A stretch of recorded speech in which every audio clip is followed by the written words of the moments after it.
Hello and welcome to the WayPay Group. My name is Stacy Duty. I'm the CEO and do most of the videos here.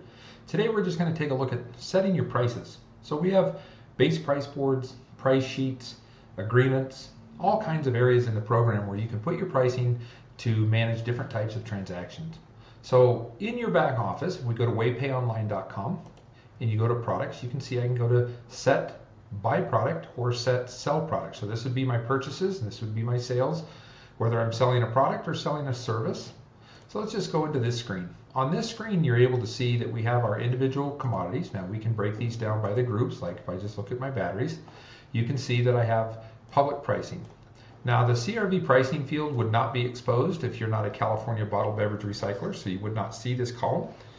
However, the public pricing and then the market pricing. So let's go ahead and just edit one for the video, and I'm going to put in this market. Now the market price is what I'm selling for. So I'm going to sell at 25 cents and I'm going to go ahead and set that. So I'm buying it at 15. This is my market price. What this allows me to do is create a price sheet that can be public plus 2 cents, 2%, or it can be market minus 5%, 10%. So I can price off the low or price off the high. So that's very easily done in how we're setting up our pricing. So you can manage the pricing individually. You're also going to notice this price upload, where you can actually go to your market prices, you can download a template, you can then price out all your products and turn around and upload the template. So with instructions right on this page on how to do that. So that is the price upload. So we also have price history. So this lets us go into, and you can go to the batteries and you can see, okay, let's look at the history.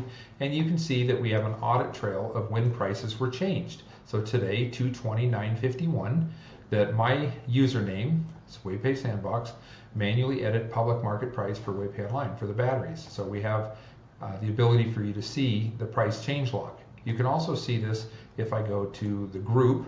You can see the whole group of brass. So this allows you to kind of see historically where your prices were and where your prices are at now. So again, we can go down to set sell product prices. So this is going to be both for your outbound products, reducing invoice, or just services that you might sell, such as incoming waste. You might sell a service to receive waste, or you might be selling an actual product like 1-inch clean rock, or accepting waste across the transfer station landfill. So this is where we can manage. Now you're going to notice that we have 4 price boards here. This is your public price board, price, that's the default. And then dealer 1, dealer 2, and dealer 3 typically deal with GST, PST, and HST taxes, whether you're in Australia or Canada or Mexico. So this is where we bring in the taxes, and then you can have specific customers without tax, with some tax. So that's how we manage our tax board level. Let's go ahead and move on into some additional pricing, and that is going to be based around our price sheets. So the first thing that you want to do when you're creating price sheets is create a library of formulas.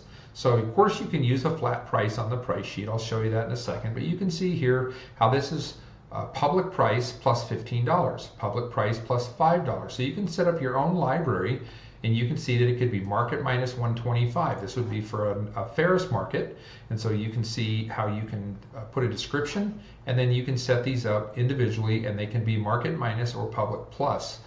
If that hopefully makes sense to you. So you can see an entire library, public plus $5, public plus $15.68, public plus 8 cents. So you can set up this library over time. Your library will grow as your pricing changes.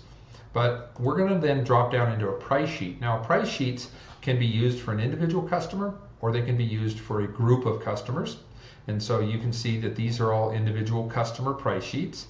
And of course we have some, if I get down into tier pricing, you can drop down to some of these and see the actual peddler 1, peddler tier, peddler tier, peddler tier 2, 3, 4. So you can set these up for groups of customers or specific customers. So let's just go back up to the top and let's just go to ABC.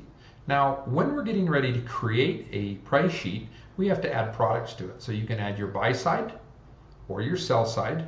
So if you were just managing for a company that you want to just manage the pricing, you can set up your outbound pricing or your inbound pricing.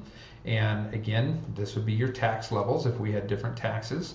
You can prioritize your price sheets to make sure that they're in sequential order for you to be able to sort and organize. So you can set them up alphabetically or otherwise. You can also hide these. So regular means that in a client app, the mobile app or the pro app, you could go to a customer's account at the front end of your business and you can assign them like a plumber's price sheet or an electrician's price sheet if that was how you wanted to manage your business. Or you can hide those so that only an account manager can manage those price sheets, so you can kind of keep them away from the public.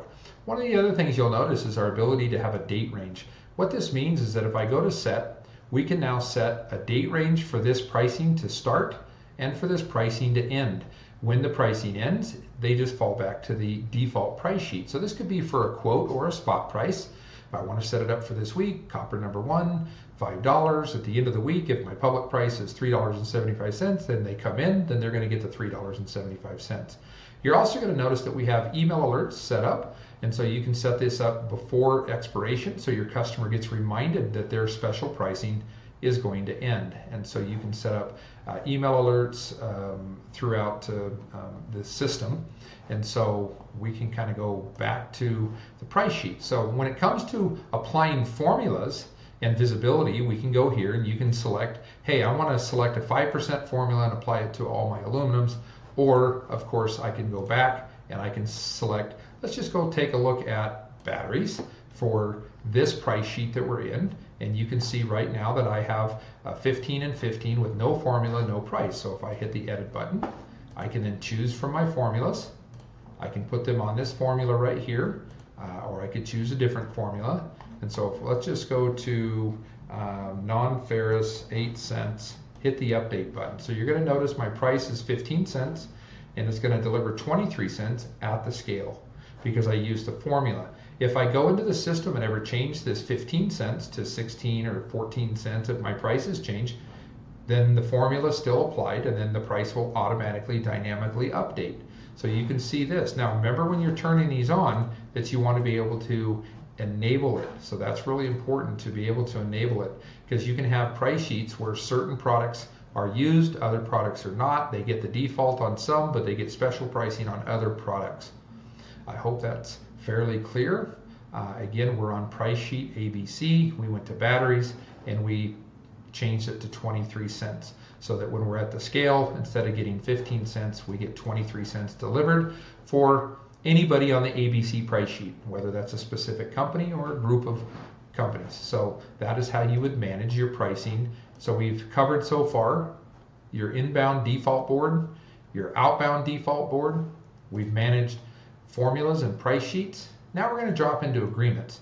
Agreements are rather simple when it comes to pricing because we have an agreed to batteries by weight, $5 per pound. So that's the default agreement that we have on this one. You can see if there's any shipments against that, what the audit trail is, and you can see here that I started this as a Bear Bright copper, and then I went in and today I changed it to batteries. So you can see a complete audit trail of your contracts.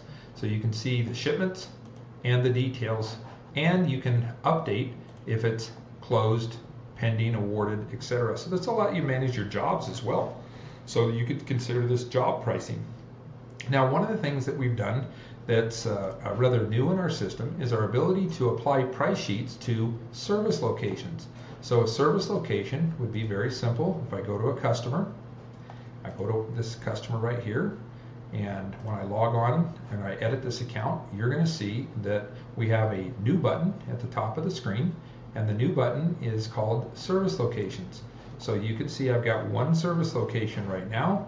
If I go to edit that service location, you're going to notice that when I open that, I have the ability to apply a price sheet. So that way, any products picked up or delivered from this location can have their own specific pricing. So this company may have 5 locations where you might have a product that gets better or lesser pricing at one location versus another location. So location-based pricing is very important for your inbound and your outbound pricing structure. So we kind of want to just keep an eye on that.